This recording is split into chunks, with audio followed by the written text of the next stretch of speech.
Hi, my name is Mark Lynn, and I'm the Roommate Coach. This will be episode 21 of the Roommate Coach. It may be a little shorter than usual. Well, I'll explain why in a few minutes here. But it is episode 21, and you're listening to KZZH 96.7 FM in Eureka, California. KZZH has been brought to the air here in Humboldt County by Access Humboldt. You could reach them at accesshumboldt.net. If you'd like to leave any feedback for me, the Roommate Coach, you can do that online at theroommatecoach.com. You can also find back issues, I guess you'd say, or back episodes of the Roommate Coach online. You could also leave a voicemail anytime for me, feedback-wise, at 707-362-8000. That's 707-362-8000. My motto as the Roommate Coach is world peace, one roommate at a time. Now, admittedly, one roommate at a time literally is kind of slow and inefficient. So, just a little tiny bit of foreshadowing here is this episode is where I'll explain a little bit about how I'm hoping to be able to be a little bit more efficient and to be able to maybe reach more than just literally one person at a time, because, well, if there's one thing I really like, it's efficiency. So that's what I'm hoping for. You may have noticed, if you've been following the show, there's been a bit of a gap since the last episode.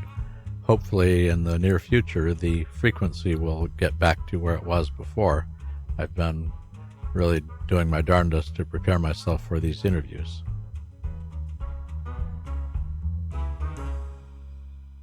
So on with the show, as they say.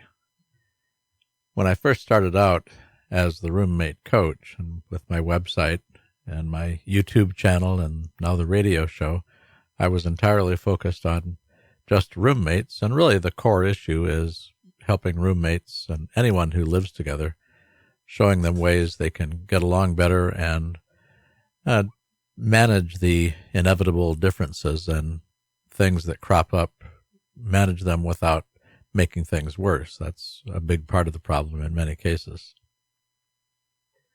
But as I've been mentioning in the last couple episodes now, I've become aware that the bigger picture is not just roommates, but, well, why is there such a thing as roommates in the first place? And that opens up an entire universe, the universe of shared housing. And I suppose someone someday should write a book about the history of shared housing. Maybe I'll do it if I can find the time. I think it would take a lot of research, but as far as we know, people have been sharing housing in one form or another for probably just about as long as there have been people and housing. But for our purposes here, what I've come to realize is that anything that affects roommates, better or worse, is probably going to affect their environment, which is their shared housing environment. And if it affects their environment, it will probably affect the people involved, whether it's the people that have created the housing itself or the people that are involved with the agencies trying to match people up, or people trying to find people of different generations for the multi-generational housing arrangements. There are just so many different forms. So as far as the interviews, my goal is to locate people involved in as many different aspects of the shared housing world as I can and find out how things are going, how the roommate issues are and what they think might improve things, and just have good old general conversation with these individuals. I also hope to locate some people who are in fact living in some of the different kinds of shared housing, get a feel for them. And another group that I'm probably going to be contacting, see if I succeed in getting interviews from them, are some individuals who are involved in some of the different kinds of, what would you say, there are a number of schools of thought about how to improve or how to reduce conflict, how we can get along with each other better. I mean, it doesn't take much to realize that we could use a little help in that regard if you look at the headlines. Specifically, there is a school of thought, a study called NVC for Nonviolent Communication, which founded by a man named Marshall Rosenberg, who just died a year or two ago. And a lot of the principles that I'll be advocating as the roommate coach, ways for people to get their needs met without giving each other more of a bad time than the minimum necessary.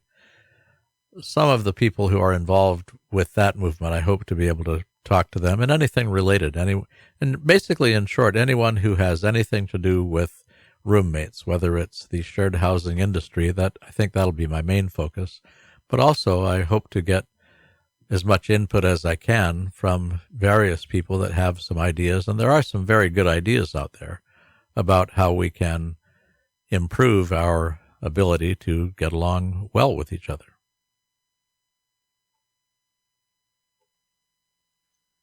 What I'll do now is go through some of the different kinds of interviewees I'm hoping to interview on the show and talk a little bit about what I hope to offer each of them, since I don't think there's such a thing as a free lunch or an entirely free interview, in the sense of I'm hoping that they are able to benefit from my efforts as the roommate coach. Otherwise, it would be probably kind of a waste of time for them to just be interviewed by some random stranger. I think there's some relevance here. So that's what I'll go through here.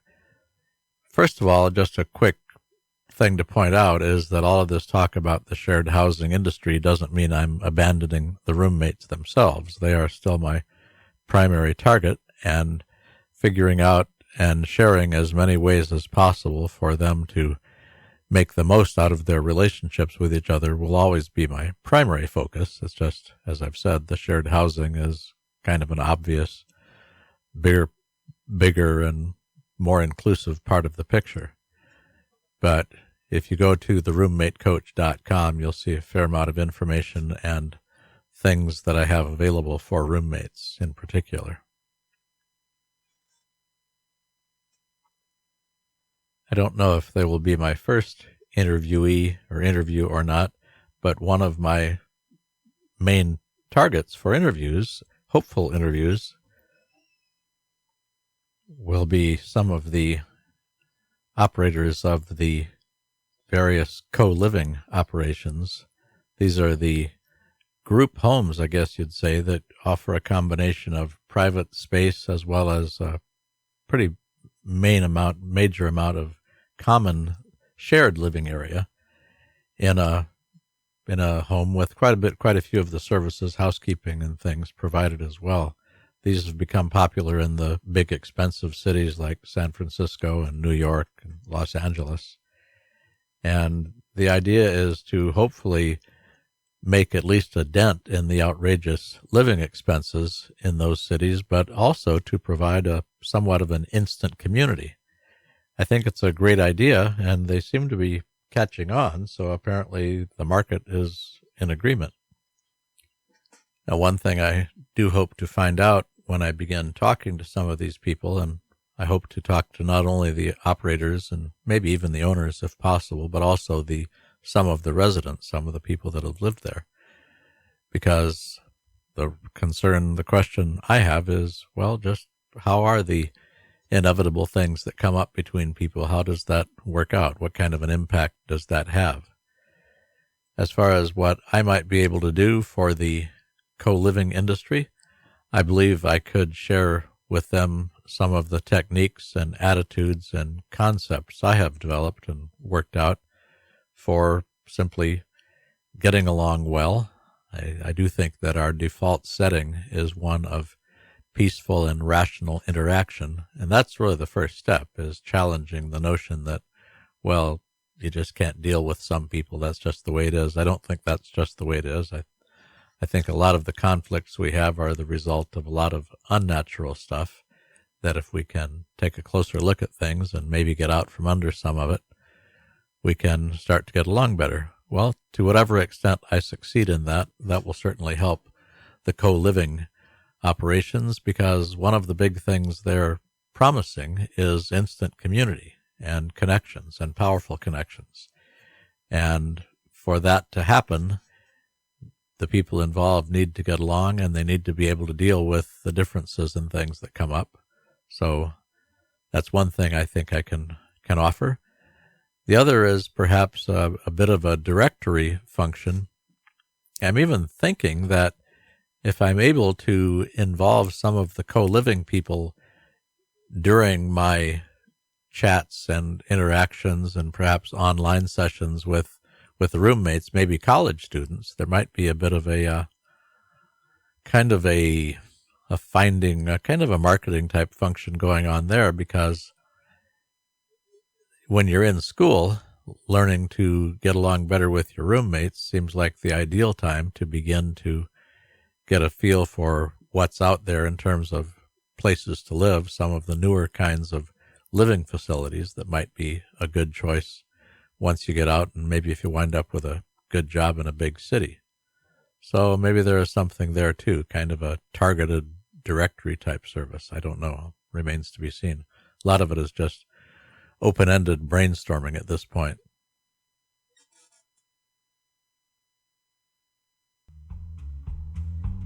You're listening to The Roommate Coach.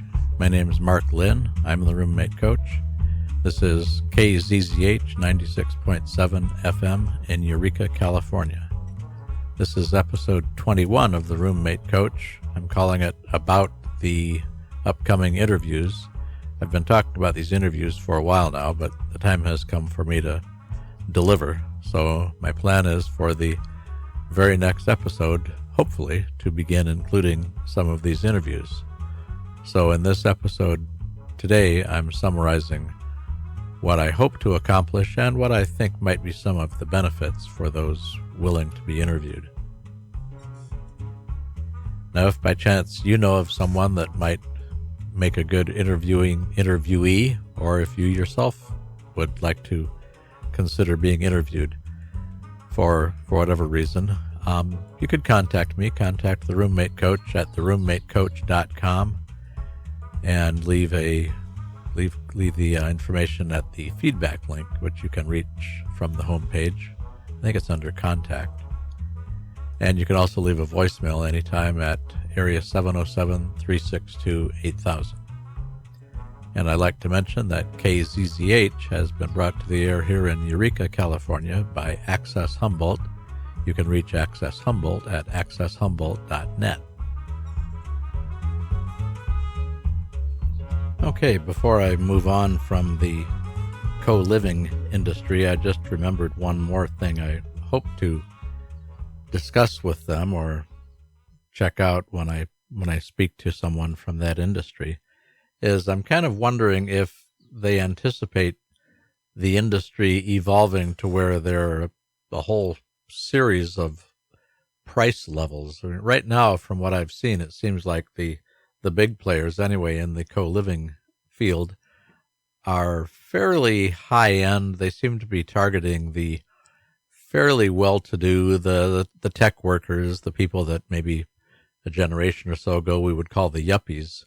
So these are kind of on the pricey side, although I guess the point is that as expensive as they may be, they're less expensive than some of the outrageous rents in these big cities with their insanely high rents.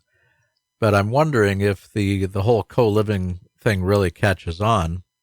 And again, in a way, it is sort of a new twist on a form of housing that's been around for a long time. Once upon a time, they called it a boarding house, but they were a little less fancy. But I'm wondering if this kind of catches on in its current incarnation, if it's likely to evolve to where there are various levels. Maybe there will be a Walmart of co-living at some point, sort of for the lower end of the economic strata. I mean, I guess that's a problem too. The big cities, some of these cities are so expensive. The Bay Area, I guess it's just about impossible for the people like what would you say, the support people, the people that are working in the hospitality industry, the cooks and the maids, things like that. They can't afford to live in the area. So anyway, that's a curiosity I have. So those are the kinds of things I will discuss with the co-living people.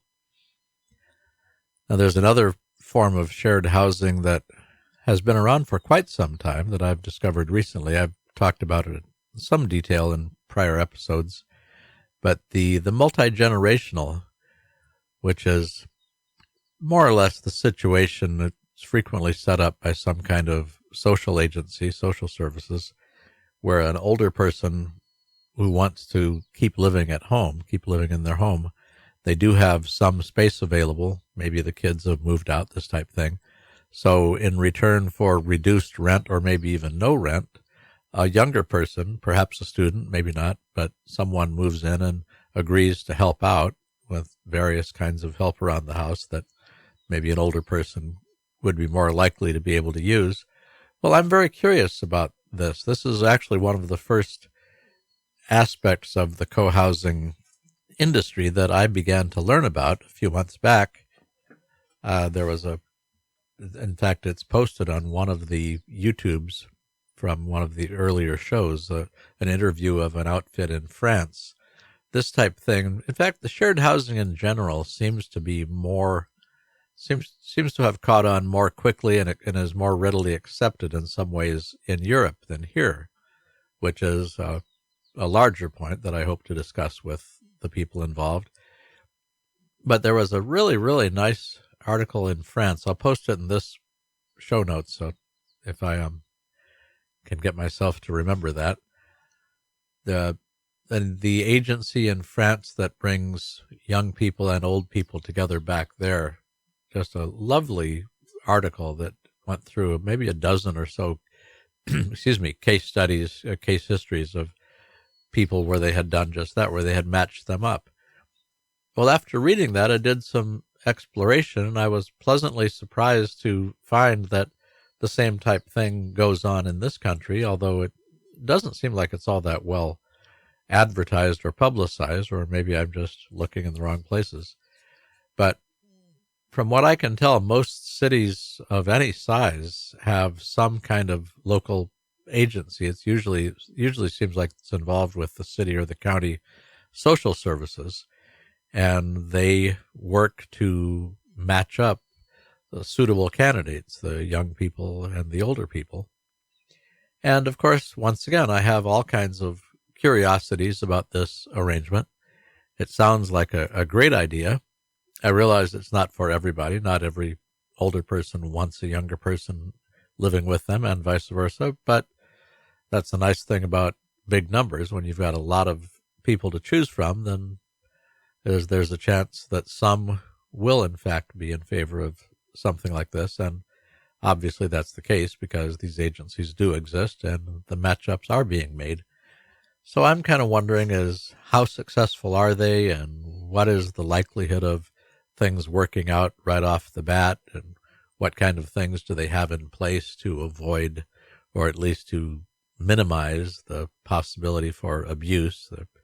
A younger person and an older person, there's chances of elder abuse, this type of things. And I guess there's always the risk of someone being less than entirely honest, and in addition to all the obvious roommate problems. So I'm curious about that. Another thing I'm curious about is this seems like such an obvious arrangement for a student, and since we all know that college students are really under the gun financially these days, more so than ever, with the outrageous cost of living and the outrageous cost of tuition and everything else, it doesn't seem like the colleges, the universities do a very good job of promoting this kind of information. Now, maybe they do, and I just haven't located it. But that's a curiosity I have, is just what is the likelihood of this type situation being pointed out to a student as an alternative? And maybe it's something that happens all the time, but that's what I'm saying, is that's what I hope to find out a little more of. Now, for my part, if I'm able to offer anything, one thing that I'm hoping my website, theroommatecoach.com, as I keep saying, I'm converting it from more than just roommates, but also I'm thinking of having it evolve into somewhat of a clearinghouse for the various kinds of shared housing. So if you do decide that you want roommates or housemates, or in the case of co-housing, which is another topic, I'm not sure what you would call those people exactly, but people you're sharing your community with, then the roommatecoach.com would be a place to find out more about the particular kinds of housing, kinds of shared housing, and also get some ideas and some clues, some suggestions on how to keep it working. Because the challenge of living with each other, I mean, we know about the old joke about relationships, or, you can't live with them, can't live without them. To a great extent, that seems to be how we humans tend to feel about each other. So this would be a service I think I could provide any of the shared housing formats or industries, would be helping get the word out that, hey, this type situation exists. So in what I mentioned before about the students, if college students began coming to the roommatecoach.com looking for suggestions about getting along with their roommates, they could also find out, for example, about things like the shared housing, the multi-generational. So 2 different students, one might be headed to San Francisco area, Bay Area, for a big high-paying job with Google. So they'd be interested maybe in finding out more about the co-living and getting a head start on getting into one of the operations down there in the Bay Area. Some of them, I understand, have applications and you have to be accepted just like anything else. And another student might be more interested in the multi-generational thing. Maybe if they weren't all that keen on continuing to struggle financially and wanted a little bit of a break, and maybe they weren't super burdened with extremely heavy class load, had some time, maybe they could agree to help an older person out around the house in return for a nice break on housing expense. So I could see it working out nicely. Now there's another form of shared housing that I am pretty curious about. I guess I'm curious about all of them, which is fortunate because this is what I'm choosing to do with my life here, so it's good that I'm interested personally. But I'm talking about the co-housing. Co-housing is the ownership arrangement. It's where, rather than just buying a house on a lot, you buy a house in a community, and you're also buying a portion of a shared portion of the community, which physically that usually translates to there will be a rather large common house, they call it, where they have meals, for example, for the community. So your ownership is your house where you live, your private space, but then you also have shared access to a much larger space. And again, compared to co-living, the big difference is this is ownership, this is equity. Now these started in Denmark. Just a real brief recap. I've spoken about this at length in a couple of recent episodes. They started in Denmark about 30, 40 years ago, I think in the early 70s. The co-housing format, they're calling it intentional communities. One saying summarizes it. They say a neighborhood is too important to be left to chance. It seems like a really interesting concept. I personally have long believed that our nuclear family approach in this country, where we live apart from each other, I mean, yeah, your neighbors are right there, but for the most part, it's like we all are in our own little island. That has always struck me as vaguely unhealthy somehow. So I see the co-housing thing, and again, this might be idealistic on my part. It wouldn't be the first time I've been accused of that. But I see it as potentially a big step in a healthy direction for our species, if it can be made to work.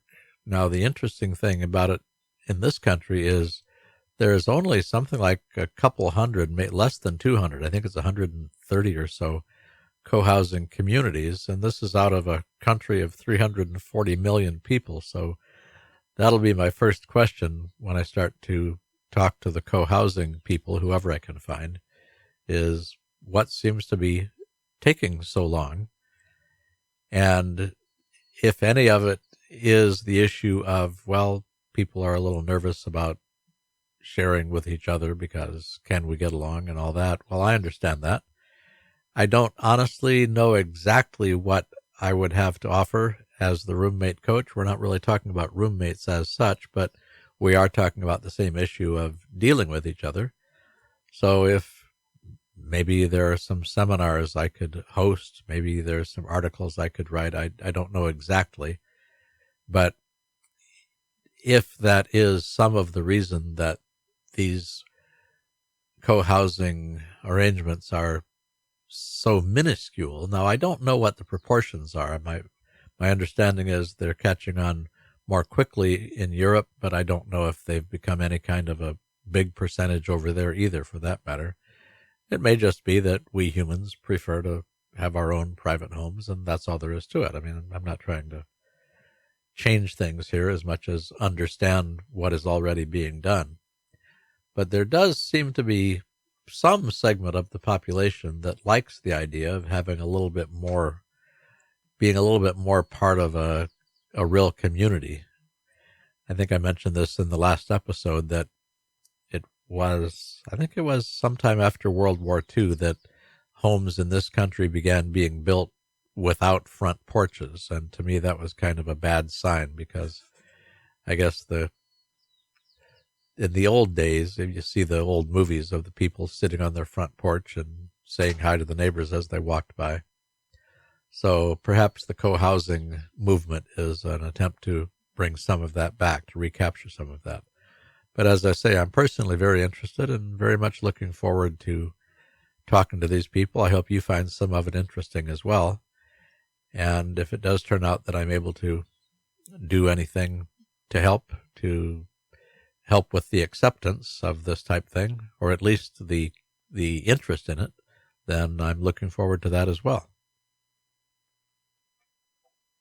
Now, there is one more thing I want to mention, specifically in regards to these various interviews, and it pertains to my listeners here on the show as well. I'm going to do everything I can to make it as easy as possible to contact me. For a listener, if you're listening to this and you'd like to get in touch, I'll explain how I'm making that even easier, but also for anyone who might want to be interviewed or might want to discuss some of this with me, in addition to the email and the voicemail, which I've explained. I'll mention those again here at the final break here, which is coming up. I'm also going to start hosting, I'm going to call it an open house. It's going to be just an open conference call line, which I'm thinking of doing. I haven't decided on a schedule yet, but I'm thinking of at least once a week to just basically go on to the conference call and publicize the contact information. I'll be putting that on the website, so check theroommatecoach.com, and hopefully you'll see some details on that here in the fairly near future. At the top of the Roommate Coach, there is a little graphic that says open house. Now, it's not finished yet, so if you click on it, what's there is not exactly live, but that's where I will put details. And so that will be another easy way to contact me. And there's even something else that I think I will do. I don't know if the listeners here, if you're familiar with something called Slack. Slack is has become an extremely popular chat service for businesses. Businesses are using it all over the place, slack.com. And I've got a Slack channel, they're calling it, a Slack account for the Roommate Coach. And I will be providing information on that. If you go to my website, again, theroommatecoach.com, I'll put information there about how you can get access to the Slack channel. It'll function somewhat like a forum, you might say, but more like a chat room. And for that matter, I do have a forum on the roommatecoach.com, which I'm probably going to make available to registered users on the website. That's something else you can do is go to the website and sign up for an account. As of now, you'll have to email me because I haven't put the final policies in place, but contact me if you're interested in that or any of it. And that's about it for this time around. I thought it was going to be a little shorter than usual, and the show wound up, if anything, being a tiny bit longer than usual. So that's okay. I guess I had a lot to say, and I hope you find it interesting. But once again, I'm Mark Lynn. This is the Roommate Coach. This has been episode 21, all about my upcoming interviews, which I hope to start with the next episode. We'll see if I succeed in that. And let's see, this is KZZH 96.7 FM in Eureka, California, brought to you by Access Humboldt. You can reach them at accesshumboldt.net. The bumper music is called Rollin' at 5 by Kevin MacLeod. The motto is World Peace, one roommate at a time. And even if I wind up being involved with all the different aspects of shared housing, I think I will stick to that motto, at least as my primary motto, because I think it's a good one. I don't think there's anything wrong with world peace, and I think it does happen one interaction at a time. And I just got through talking about contacts, ways to contact me, and just a quick reminder on the primary venue for feedback would be the roommatecoach.com. Using the contact link on the homepage, there's a couple of feedback choices. And there's also a voicemail option, area 707-362-8000. 707-362-8000. Feedback for the Roommate Coach. And that's about it. So once again, I've enjoyed talking to you and enjoyed being the Roommate Coach. Looking forward to interviews and all kinds of neat stuff in the future. And as always, thank you so much for listening. Look forward to talking to you again real soon.